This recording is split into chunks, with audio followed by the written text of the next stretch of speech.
welcome to episode 62 of my Warhammer 40k review series. This week we'll be reviewing issue 62 in a move that surprises precisely nobody. In this issue we are getting the galvanic servo haulers. They do like their wacky names. We'll also be learning about the Crimson Fists, one of the best Space Marine chapters around, particularly considering they're not even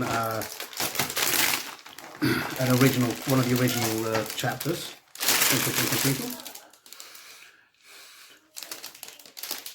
Sorry, twitchy twitch there. Let's get straight into the first thing you want to see, the plastic. As usual, we've got the coloured plastic, which, as I've previously commented many times, is slightly tougher and brittler than GW standard plastic, but still of really good quality.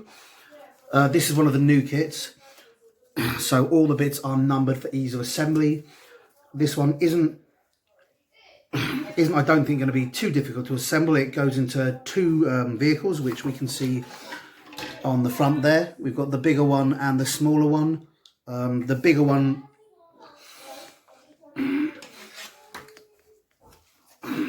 comes with this, where are you? Big claw here.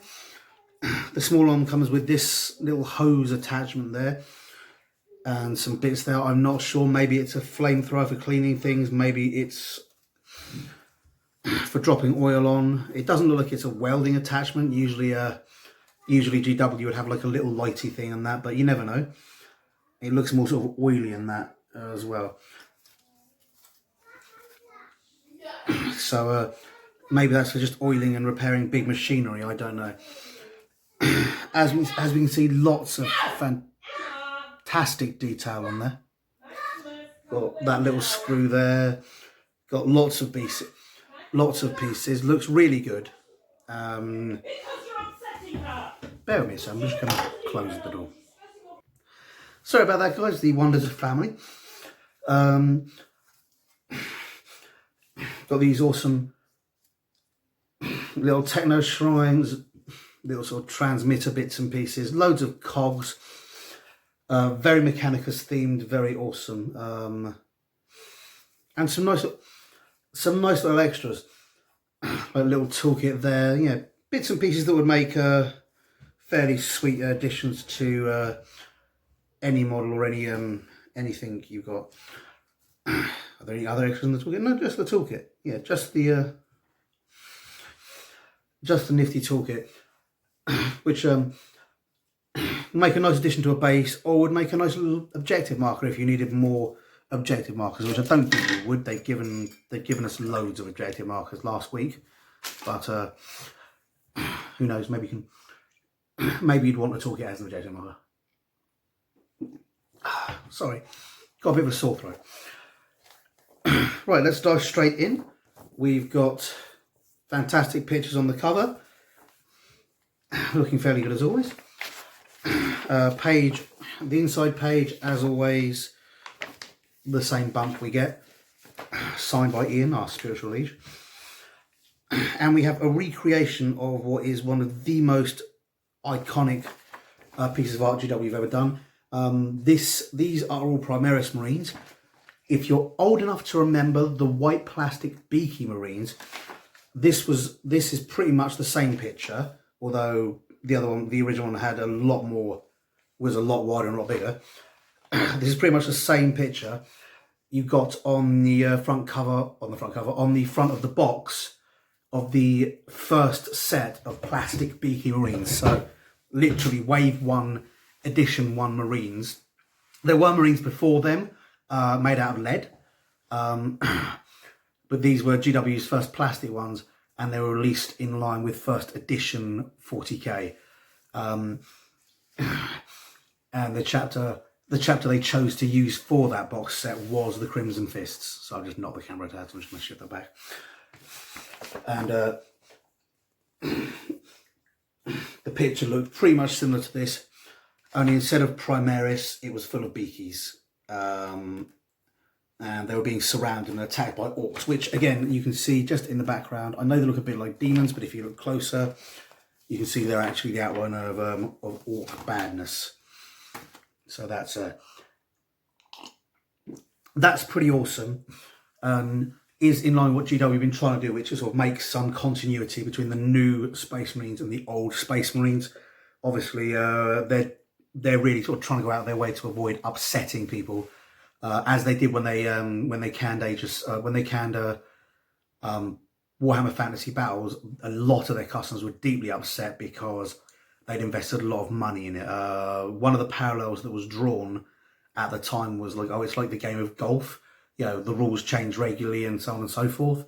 It was also one of the excuses GW used for constantly bringing out new things. Oh yeah, well, you're always needing new clubs in golf if you think a bit like golf. And the only sort of response to that is, at no point has anybody shit-canned the entire game of golf and then tried to make the golfers take up badminton. AOS and whilst using golf clubs, AOS is a very different game. So it didn't quite hold water. And a lot of people were very upset because they had spent hundreds, in some cases thousands of pounds. And what they've done with the latest edition of 40k is not get rid of it, but they've updated the Marines, and they were sorely in need of an update. The Marine models were starting to really lose ground against other non-GW models. So they are doing, I think, everything that they can be reasonably expected to do to try and maintain a level of continuity and say, no, these new Marines are cool. We're not getting rid of the old Marines. You can still use them. There'll still be rules for them. We just needed better models that looked better. And the problem was, they upgraded a little bit and a little bit and a little bit, but the Marines just needed a complete overhaul. The figures, yeah, no one was going to believe that if you made the figures better to the level they needed to be, they were still the same guys. If they'd introduced these guys as just standard Marines in Mark 10 armor, nobody would have bought it. So they had to basically come up with something. And frankly, I don't think they've done badly. I really like the new Marines. I think the models are fantastic. I think they're well done. I think the background is cool. And I really do appreciate the bits of continuity like this where they're remoulding old bits and, you know, sort of continuing it on, you know, really carrying on the legacy of the old Marines. And this picture just, to my mind, looks amazing.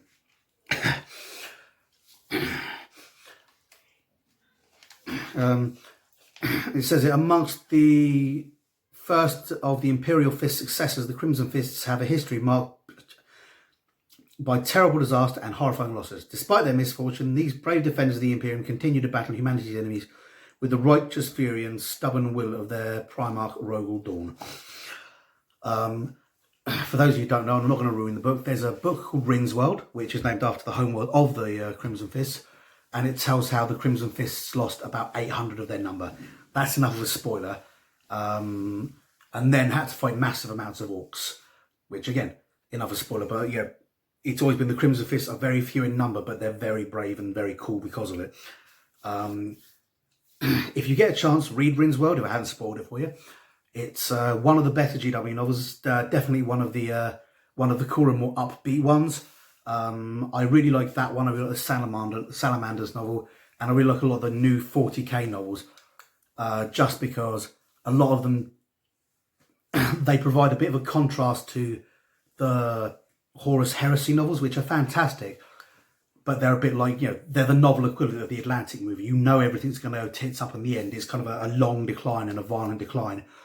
Whereas I think a lot of the 40k ones, they kind of, they have terrible crap happening them, but they all have this sort of note of hope that, you know, eventually we might win, or humanity might win, which I really like.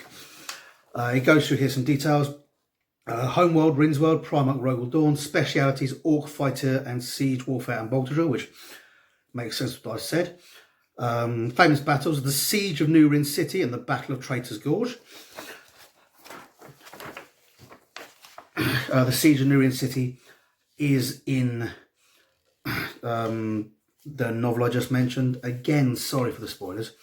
It goes through here on the disasters on Rinsworld. During the second founding, the Crimson Fist were established as a fleet-based chapter. Soon after, they established themselves as protectors of the Loki sector in the Segmentum Tempestus and took Rinsworld as their chapter planet. I'm going to have to spoil it. There's stuff in here which is spoilers. Sorry, guys. Still a great novel, even if I spoil it, read it, the details are great. In the closing stages of the 41st millennium, the Orc warlord Snagrod, which I love, oh yeah, they have the best names. Their chapter master is a guy called Pedro Cantor. It's fucking brilliant. The entire Crimson Fist chapter was united in full force, meeting the Orcs in battle on Ringworld. Disaster struck when the planet's missile defense system malfunctioned. A single plasma warhead detonated inside the chapter's arsenal, causing a massive explosion, destroying their fortress monastery. 6 companies of the Crimson Fist were killed in an instant. Despite the losses, the survivors united under chapter master Pedro Cantor. Oh, I was wrong. They had more left than just the 200. 200 must be what they left afterwards. After 18 months siege of the capital, New Rin, the Crimson Fist emerged victorious, but less than 300 Battle Brothers survive. Yeah, it's 200 and something, but I forget the exact number. They've got Alexis Pollux, a giant man whose great physical strength concealed a coldly logical mind and fierce intellect. He's the Alexis Pollux was the first chapter master of the Crimson Fist, renowned as a skilled naval commander. The Indominus Crusades arrived. After the incident in Ringworld, Crimson Fist struggled to recover their numbers. Recruitment could not match the rate of their losses. As the chapter's remaining companies continued to battle Xenos and Chaos forces, the arrival of Robert Gilliman and the Indominus Crusade was welcome, indeed, providing the chapter with new generations of Primaris Space Marines. So I read that there we've only, I keep knocking the camera, sorry. There we've only got 200 and something guys left. Is now gone. They're back to 1,000. They're back to whatever the numbers are, 1,000 or whatever Space Marine chapters are these days. I suspect that with the Indominus Crusade, they're overnumbered at this point. Won't hope. Crimson Fist Space Marines on the road to wear a red gauntlet on their left hand when they join the ranks of the chapter. When a battle brother is promoted as sergeant, he earns the honour of painting his right gauntlet red as well. So that's pretty cool. That's everything on the Crimson Fist, just 2 pages. But it is pretty cool. Then we're going into White Scar successor chapters. Got the Marauders, the Storm Reapers, the Storm Lords, the Dark Hunters. Then we've got the Solar Hawks, the Rampagers, the Mantis Warriors, and the Destroyers. Worth noting, Mantis Warrior chapter, teetering on the brink of annihilation. They chose the wrong side during the Badab War. So, if you remember, I spoke about Luft Huron, the Tyrant of Badab, one of the chapters that fell in the later, one of the chapters that fell well after the heresy. And they dragged quite a few chapters along with them. The Mantis Warriors actually sided with him without, not realising that he was actually betraying the Imperium. They then said, "We're really sorry, can we come back?" and were actually forgiven. They were granted the Emperor's forgiveness, but were sent upon a century-long penetrating crusade, and had their home world given to the Space Sharks. So they're another nice, interesting chapter, and they're pretty cool. So you got a lot of bits and pieces on a lot of sub chapters there, all of which are really cool. And then we go into Space Marine Vanguard Veterans. To reach a chapter's first company is one of the greatest honours for a Space Marine. It goes on to explain what they are. They excel at close combat. Basically, Vanguard Veterans aren't assault Marines. They're more like a combination of sort of first company elites and assault Marines. As opposed to Stern Guard Veterans, which are more like super tactical. These are basically assault Marines with extra weapons. Most Space Marines become Vanguard Veterans have served for many long years in the chapter's assault squads. Their skill with chainsaw combat knives have been tested in hundreds of wars. It goes on to tell you that they Vanguard Veterans make use of rarer weapons such as thunder hammers, lightning claws, storm shields, relic blades, and so on. When equipped with these rare weapons, a Vanguard veteran fights hard to honour their battle gears, machine spirit, and the memories of the heroes who wielded them. So, they're basically elite assault marines. So that's pretty cool. And again, that's going to be from anything that uses the main Marine Codex or the Ultramarine Codex, but a lot of chapters do use the Ultramarine Codex as the basis. For those that don't, they'll have their own guys. For example, Space Marine have Wolfguard, and Wolfguard can be equipped pretty much as Assault Marines or Terminators or Standard Marines in pretty much any way you want. I once equipped a squad of them with nothing but combi flamers and used them to deal with Imperial Guard, but that's back in the days of templates when it meant that rank upon rank of Imperial Guard didn't matter because I was smashing through multiple units and spreading the damage around. So they're pretty cool, and they're pretty much they're something you really want to get hold of if you're playing Ultramarines and if you're using the older Marine styles, as I am currently not. They're deployed in the most crucial battles. If the enemy begins to falter, vanguards are excellent at putting pressure on the enemy. Vanguards are famed for their ability to arrive at exactly the same moment. Basically, they use more like a strategic reserve. You can use them, and you can head them in with other guys to try and smash them and provide extra strength, or you can keep them back and either use them to counterattack or to push the enemy over that limit. Most fast-moving guys can really serve this purpose. Bikers can do it. Assault Marines can do it. Vanguard being more expensive and having fewer guys, obviously you've got to be aware of their survivability. So really, you want to use them alongside other units. So basically, using them to lend that sort of killer strength, to land that shattering blow on an enemy is pretty much one of the better ways of doing them. Sorry guys. Vanguards are constantly on the move during battle. As soon as an enemy is defeated and objectives scored, fresh orders will be sent to them. It's actually giving you fairly solid tactical advice on that one. They're one of your most expensive units, and you don't want to waste them at any point. Also, you don't want to get them killed too much at any point. So really, using them along with other units, then pulling them out and then using them somewhere else is a great way of doing it. You can see there they get all kinds of fancy cool weapons, and they're pretty nifty. Next on, it's moving to the forces of the Adeptus Custodes. The Adeptus Custodes are just absolute badasses. They are similar to Space Marines, only they're individually made rather than being made en masse like Space Marines are, which is necessary to fight wars.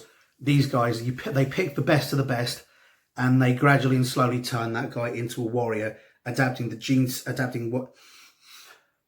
the gene seed stuff and the organs to him, adding extra stuff, like cybernetics and muscle cores, in whatever way best suits that individual fighter. As such, in theory, it makes it hard for them to work as a group, because in theory, each one of them has sort of his own skills set expanded. So a lot of them, so they'll all be good at different things and have different skill sets. Each one of them gets to use unique weaponry, which is cool to him. The idea behind this is they are the Emperor's bodyguard, no more, no less. So they get the best of the best, and because they get extra stuff that Marines aren't given, and everything's tailored specifically to make them the best warriors possible. Individually, they are stronger and bigger than Marines. However, they don't work as well in squads, and they don't work as well as groups. So if it comes to a large battle between them versus Marines, in theory, Marines would win. And in addition to that, because of this, much fewer of them are made. One of the things that tends to keep their numbers fairly high is they don't see constant combat like Marines, because a significant portion of their time is spent guarding the Emperor. So their attrition rate isn't as high as that of a standard Marine chapter.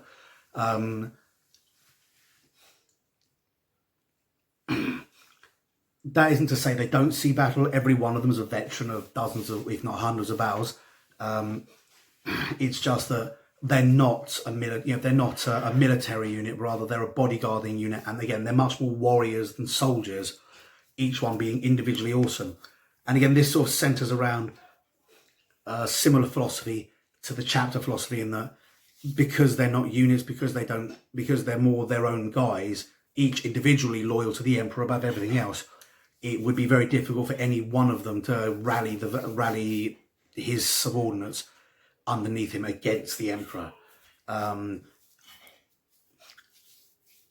So they're really good. Also, little known fact that's in the background that hasn't seemed to be included in some of the others. In the Emperor's inner sanctum, they're all naked.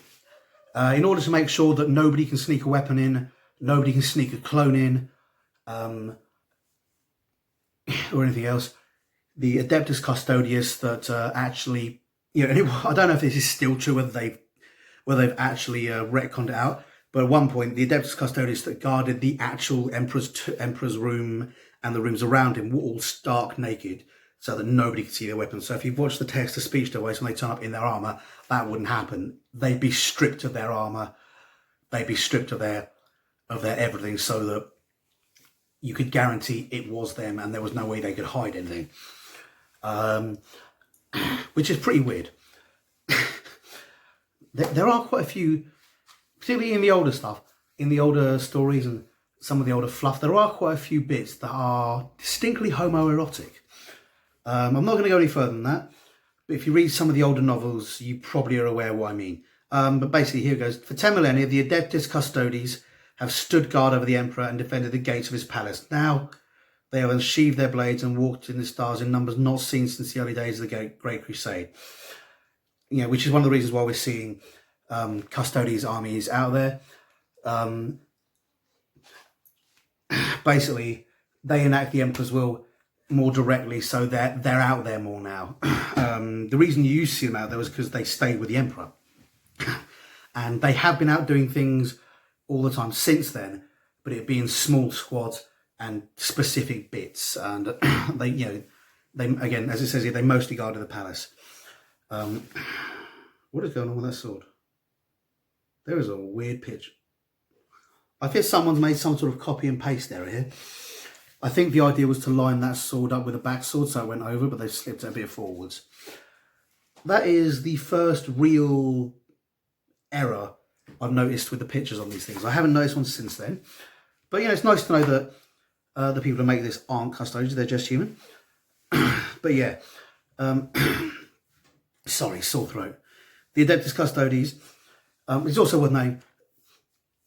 Sorry.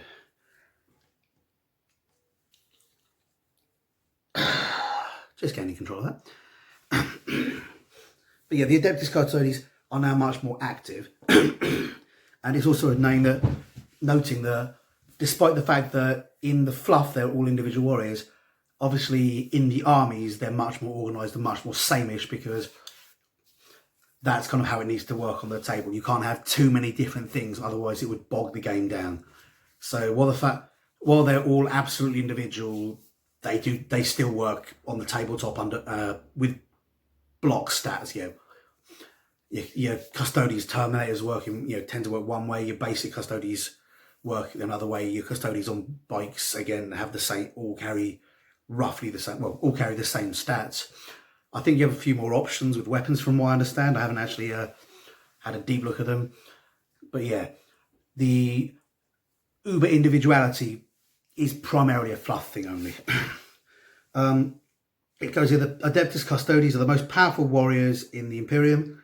Custodians are created through advanced gene therapy and do not age as other mortals do. They are almost completely immortal and far more powerful than even the mightiest Space Marine. However, where the Adeptus Astartes fight as a unified army, the Custodians trust instead in their own skill fighting as individuals. Each of them wields a weapon crafted specifically for his hands, wears armour moulded to his precise size. When equipped with such incredible wargear, a single Custodian can go toe-to-toe with a dozen lesser warriors. When deployed as an army, such warriors can sweep aside armies many times their numbers. Adeptus Custodes were initially created to serve alongside the Emperor during his Great Crusade, acting as his bodyguard. acting as a bodyguard unit for their master and undertaking secret missions on his behalf. Basically, they were kind of like, they were the Emperor's Space Marine Legion. Yeah, they were the Emperor's personal legion / chapter.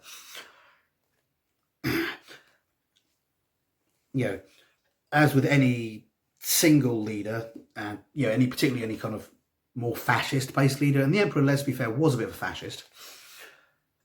He kept the best of the best of the best for himself, and their painted gold says a lot. I should point out that doesn't mean I think the Emperor was bad. There is such a thing as a benevolent fascist, but if you see some of the things he did, even a fascist that's got your best interests at heart may not be your friend. Little political lesson there, boys and girls. After the events of the heresy, they returned to Terra to guard what remained of their beloved Emperor and defend the Imperial Palace. For thousands of years, they wore black shrouds of mourning to remind them of their failure to protect their master.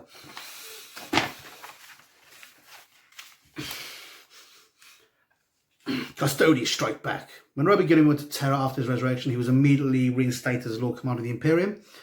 In the Imperial Palace, Captain General Trajan Valorus, leader of the Adeptus Custodes, met with the Lord Commander. After many hours of discussion behind closed doors on psychic protection, the two commanders decided that in the wake of the Gate Rift, the Adeptus Custodes should set out and combat the Emperor's enemies once again. We've got a picture of the Custodes with the Sisters of Silence and the Emperor there, and it gives you an idea how big they are. They kind of come up to his chin. There's the Sisters of Silences, and the Space Marines you could be expected to sort of come up to about there, just short of the Custodes. There is a story about a battle between the Custodes and one of the Primarchs, where the Custodes literally held his own. It was supposed to be one of the best Custodes against one of the Primarchs. I forget which Primarch it was. But the general theory is that eventually the Primarch would have won out because Primarchs are better than Custodes, but but Space Marines are worse. So it kind of goes Emperor, Custodes, Primarch, Space Marines. So you've got Emperor, Primarch, Custodes, Space Marines. They're very much like the Emperor's own bestest chapter that are absolutely bestest and shinier than yours. But again, they're not designed for war. They're designed specifically for the Emperor, and the Space Marines are what he designed for war. They serve different purposes in general. As the Emperor still walked among, the Custodes were known as the Emperor's right hand. During the Great Crusade, they were involved in some of the Imperium's deadliest campaign. Custodians often fought alongside the Emperor's left hand, the Sisters of Silence. These female warriors had no presence in the war, which weakened the power of the enemy psychers. Together, the two forces were known as the Talons of the Emperor. The Sisters of Silence, I believe, are still available, can work along Custodes, but they're basically a kind of a psychic precursor to the Adeptus Sororitas, an all-female pseudo-religious force. My family.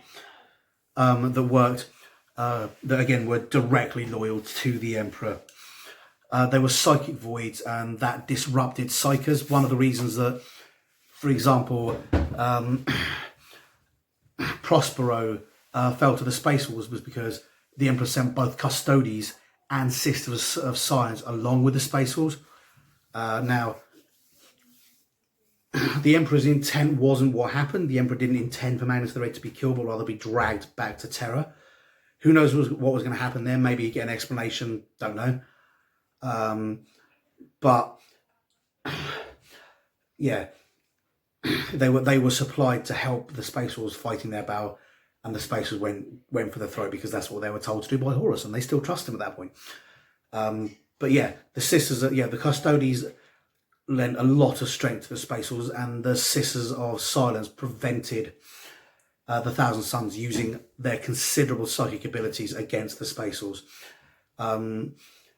The Space Wars were very much holding their own and very much, kind of winning until the Thousand Suns brought out their psychers. Then the battle began to turn against them, but almost instantly the Sisters of Battle came out and turned the battle back. So, it's interesting what would happen. It's, bit of a rock, paper, scissors situation there, but it's still pretty cool. You've got the Custodes there. You can see that they're basically just huge and hench. There are There are non-Terminator custodies, as you can see there, with the round shoulder pads, and Terminators with the flatter, square shoulder pads. You can see they get their own. They get their own Land Raiders. They get their own Dreadnoughts, but they're the older style, and they get jet bikes. They're one of the few armies to actually be equipped fully with jet bikes. Oh, hey babe. You got a nice picture there. It goes through the showcase and the benefits of their status. They have personal bodyguard. Adeptus Custodes wear armour of shining gold. Though they are few in number, they make up for this with sheer physical might. Basically, they get all the best stuff and all the coolest stuff. Got some fantastic pictures here. Again, you can see sort of normal Custodes and Custodes in Terminator armour. The difference is really kind of limited because they're all actually, sorry, he's a normal Custodes. You've got normal Custodes there and the Terminator armour there. The difference is kind of limited because they are all massive, but they are all pretty cool. And there are some different factions of the Custodes, but primarily they're all Custodes together. Right, getting on to the how to build. We've got our standard clipper guide there, and the models are fairly basic and simple to build. Nice. Because they're nice and square and blocky, you've got really nice big surfaces to glue on, so they're going to hold. You have got delicate bits, as we can see. Yeah, you've got some. Where are we? You've got some thin bits there which are quite bendy. You can't see the quite bendy plastic, and so yeah, very very sort of fine bits there. The detail looks fantastic, but yeah, but you can see how you're going to have to be careful how you store them and careful how you maneuver them. I'm saying that a lot lately about some of the GW stuff. That's just because the detail and the quality of the model have improved.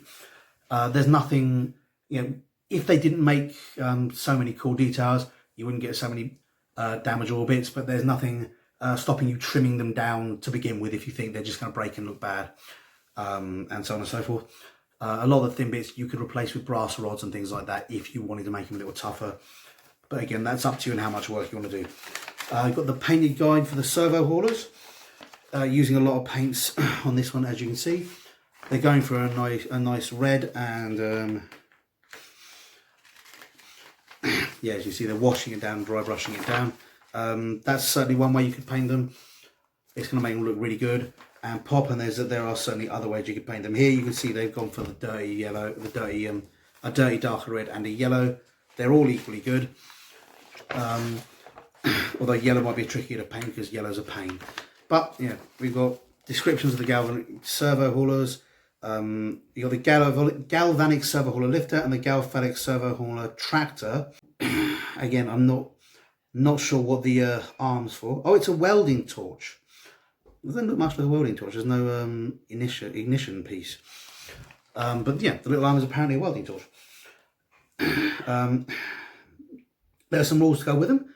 When a model targets an enemy infantry unit that has all of its models within 3 inches of a galvanic servo hauler, the target receives benefit of cover if the shooting model is closer to the galvanic hauler than to its. Sorry, what? Let me just read that again. When a model targeting an enemy infantry model that has all of its infantry model that has all of its models within 3 inches, bit of a misprint there. I assume they mean unit that has all of its models within 3 inches, because a model that has all its models doesn't quite make sense. I mean, they could mean entirely within 3 inches, but that seems a bit weird. Of a galvanic servo hauler, the target unit receives the benefit of cover if the shooting model is closer to the galvanic servo hauler than to its target, as the target is at least partially obscured from the point of view of the shooting model. That is really weird and specific, and I'm not sure how you'd manage it. I'm not entirely sure that's printed right, guys, because what they've said is you'd have to have the galvanic servo hauler there, all of the unit within 3 inches, and the shooting unit to be closer than the unit within 3 inches, which is going to be really crowded. But also, how have the galvanic servo unit between it and the other model as well, from what I read. Let's read. I'm going to read that a third time for you guys.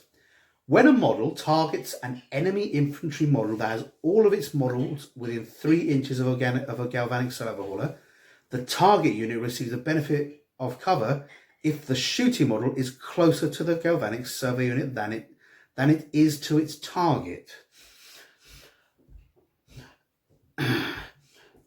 So yeah, they could both be equally close, but you'd still really getting a lot of models going there, if they mean unit, but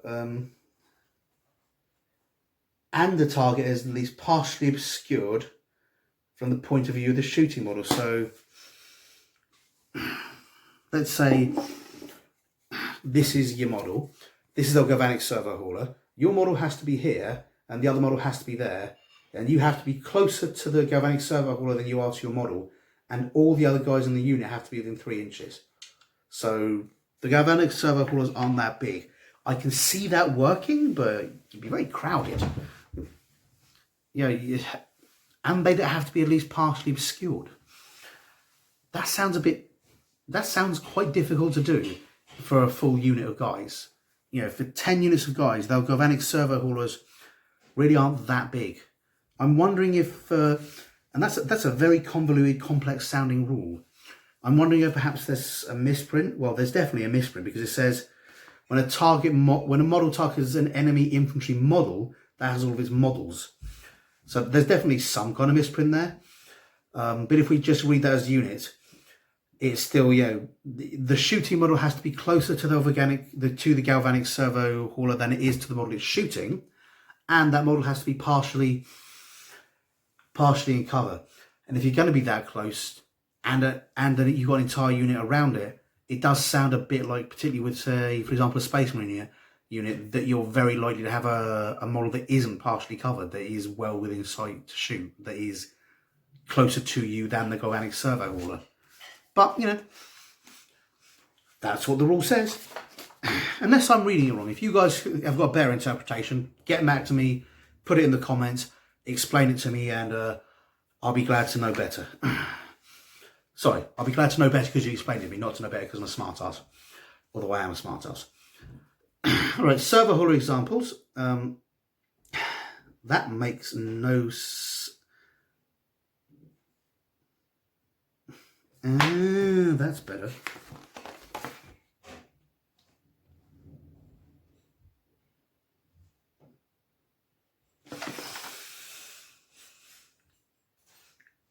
Oh, closer to its target. No, that's, they give an explanation which makes it completely clear. Oh, I think I was just reading it like an idiot. Fair enough. The galvanic servo hauler has to be between you and the target. So you have to be closer to it than you are to your target. And it has to have cover, and you have to be within 3 inches. I love the fact that this 3 inches is massive. You've got those tiny bases. When we know full well those bases are a freaking inch big. Maybe one, two, yeah. Maybe, I don't know. No, those bases are bigger than an inch. They're 32 mil bases. Those bases are tiny. That is not to scale. Anyway, I'm going to find faults now. Well, I need to. Weird, actually. There's the models bit's definitely a fault. The sword's definitely a fault. That's 2 faults in this one. I'm sure there have been faults in others, but they haven't really been noticeable. The examples left, 2 Plague Marines are both standing within 3 inches of the servo hauler, and both of them are partially skilled from the intercessor's point of view. If the intercessors opt to fire them, the Plague Marines would gain benefit of cover in this situation. So that's pretty cool.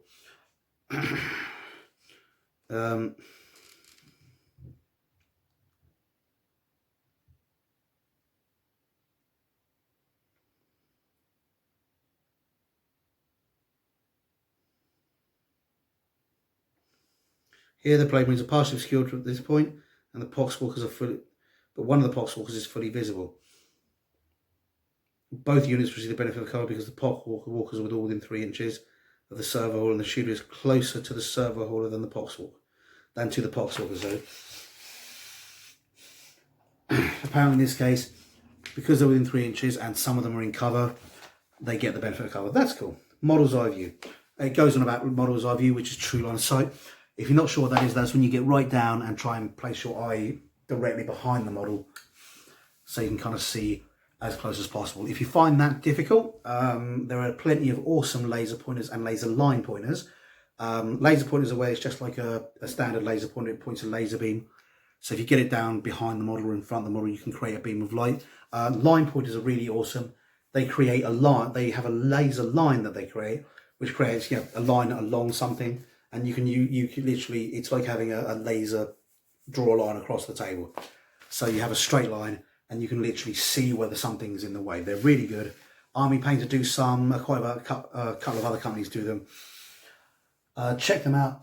They tend to be fairly delicate, and for some reason they always have attachments to go on your keyring. Don't put them on your keyring; they break in 5 minutes. But they are useful, and particularly with the laser line pointer, you can point it from above. It paints the line across. The line will go across your guy. The line will go across their guy. If there's anything between, there's something between. There is. If there isn't, there isn't. And we tend to refer to them as argument savers because it makes it absolutely clear whether you can or can't see somebody and how much is visible. Anyway, that's pretty good. Next, we've got mission briefing, the evacuation. So they're evacuating. Oh dear, my throat is killing me. They're evacuating Corvon 2. Blah blah blah. Grip a deadly war across the entire planet's surface. The Ultramarines and their allies are doing their best to evacuate anyone still stranded in the besieged world. Goes on to give another awesome bit of a background. It's got some map there. If you wonder why they're doing 2 circles, there's always an argument as to what gives accurate maps. A lot of military guys use circles or use weird little sort of peeled things because when you make a map flat, you stretch the top or compress the center, and it gives you a false idea. Give you an idea. If you go and look at a flat map and you look at of the world like an atlas, and you look at the size of Greenland and you look at the size of Africa, they look almost comparable. Greenland is obviously smaller. If you then actually check it out on a globe, you'll notice that, I think it's Greenland on me. Yeah, I'm pretty sure it's Greenland. That's the bigger of the two, Greenland and Iceland. Greenland, in fact, fits into Africa 16 times. So it's nowhere near as big. But because Africa is actually fairly central, straddling the equator, as it pretty much does, and Greenland is right up the top, Greenland's been expanded a lot and Africa's been compressed a lot. Add to that the top of the maps have been expanded. Yeah, the higher end of the maps have also been expanded because most of the maps are Eurocentric.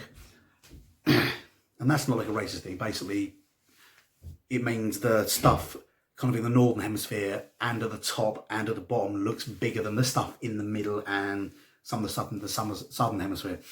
If you wonder why that is, that's because most maps were printed in places like Britain and Europe and France and Germany and America, because we were doing most of the business, well, a lot of the business, and in Britain, Europe and France and Germany, a lot of their business was with the North American continent. So the same as you zoom in on Google Maps, they expanded those bits to make them bigger, so they could better navigate the bits they were more likely to use. And when schools started getting made, those were the maps that were around. So they used those slightly Euro-biased maps because they were just around everywhere and cheaper. If you want to check it out, I think it's called the Peters projection map, is a more accurate map. But it's a whole weird thing. Yeah, it's like it distorts your view of the world. And it's weird when you realise you don't actually know where France is, how big France is, where America is, how big it is.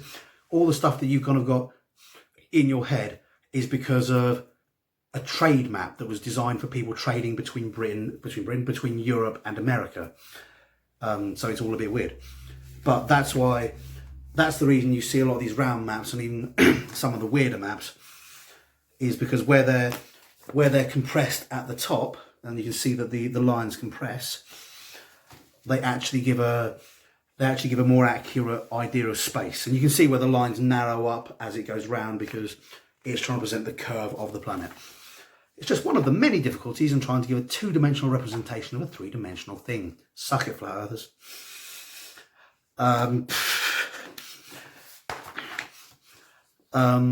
If you are a flat earther and I've offended you, you're an idiot. sorry, but you're a dumbass. Oh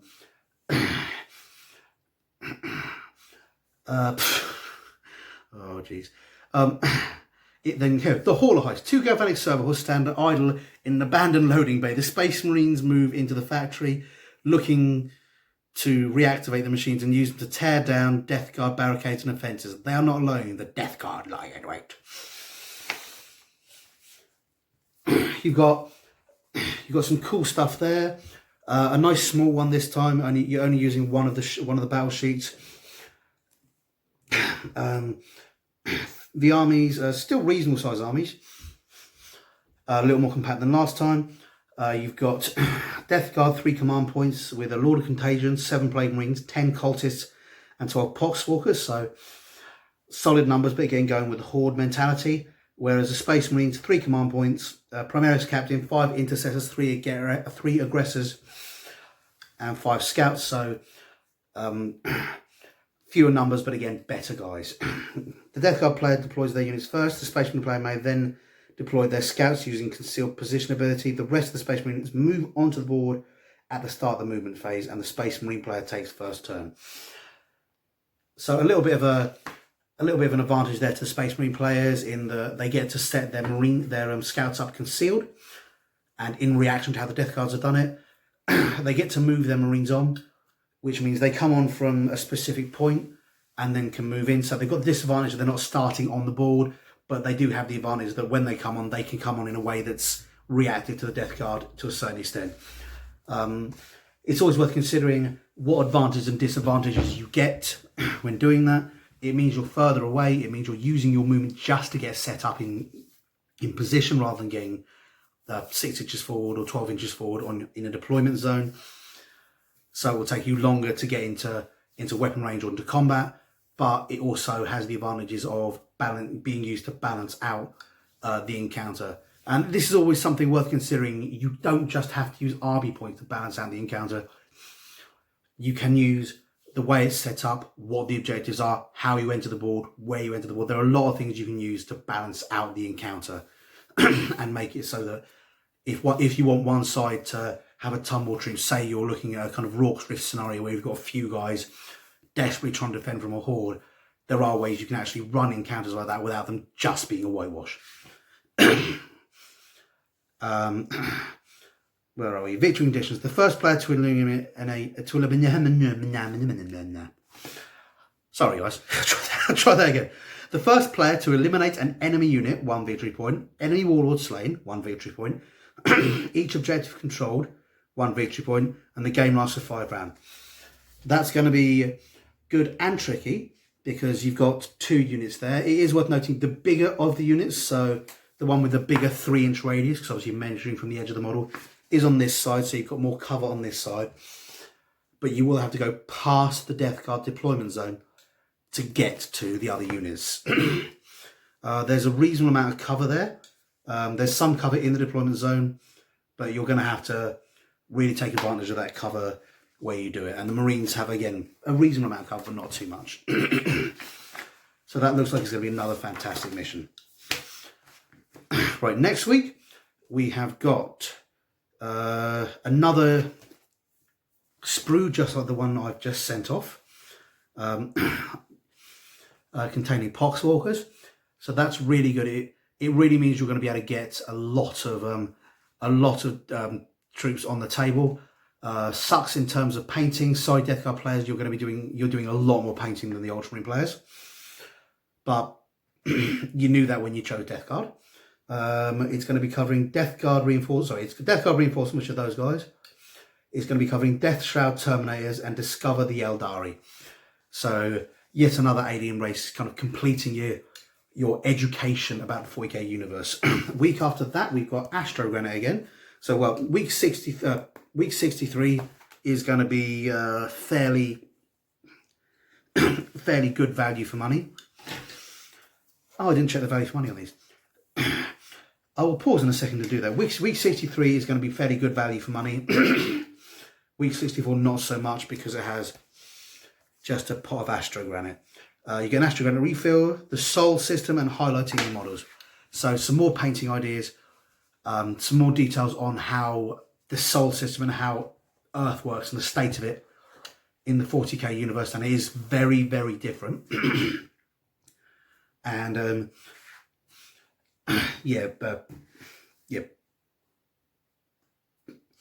some more painting instructions, highlighting, and some astro granite. I'm just going to pause because I completely neglected to see how much money we were saving on this one. So I'm going to pause, go and check that, and I'll be right back in a second. And I'm back. Sorry about that, guys. Completely neglected. These come as part of a three model kit. You got a big crane on tracks, and the one with the claws and the welder.